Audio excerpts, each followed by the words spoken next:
যোৱা ৰাতি 9টা 9:30 মান বজাত আমাৰ হেলচা পাম গাঁৱৰ আমাৰ এই 3 নম্বৰ ৱাৰ্ডৰ তেখেতে মেম্বাৰ আছিল নাম হ'ল আপোনাৰ সুলেমান আলী। তেখেতে ব্যৱসায়িক বা কৰ্মসূত্ৰে আমাৰ পাঠশালাত ৰুম ভাড়া কৰি থাকিছিল পাঠশালা টাউনতে। তো যোৱা ৰাতি 9টা 9:30 বজাত মানে তেখেতক মানে আমি শুনামতে তেখেতে মানে কিবা সৰু সুৰা বজাৰ কৰি ৰুমলৈ যোৱাৰ সময়ত মানে গাড়ী এখনে খুন্দিছিল।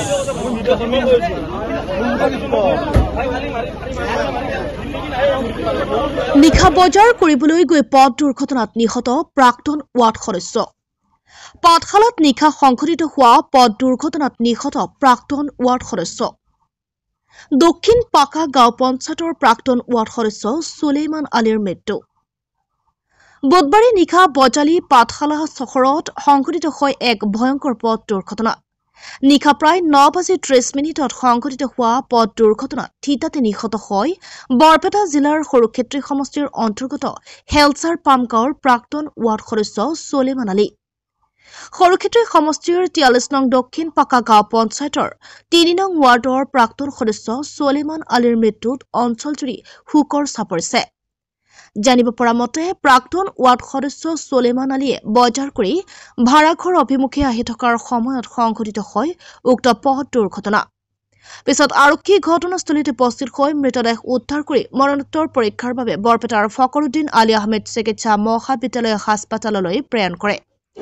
উল্লেখ্য যে দুৰ্ঘটনাত থিতাতে নিহত হোৱা হেলচাৰ পাম গাঁৱৰ আব্দুল হকৰ পুত্ৰ সুলেমান আলীয়ে ব্যৱসায়িক সূত্ৰে পৰিয়ালৰ সৈতে পাঠশালাত ঘৰ ভাড়া কৰি আছিল।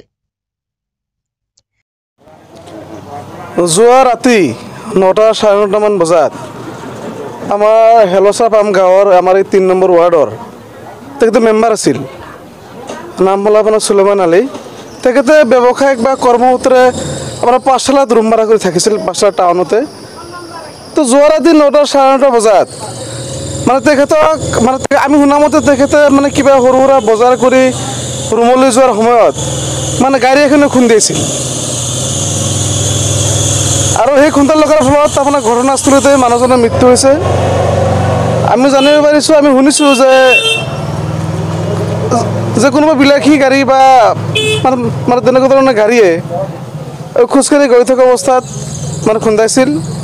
আমি গাঁওবাসী হিচাপে আমি বিৰাট দুখ অনুভৱ কৰিছোঁ। আমাৰ চিনিয়ৰ হ'লেও আমাৰ লগতে আছিল, আমাৰ বন্ধু বান্ধৱৰ নিচিনা আছিল। গতিকে আমি মৃতকৰ আত্মাৰ মানে সদ্গতি কামনা কৰিছোঁ।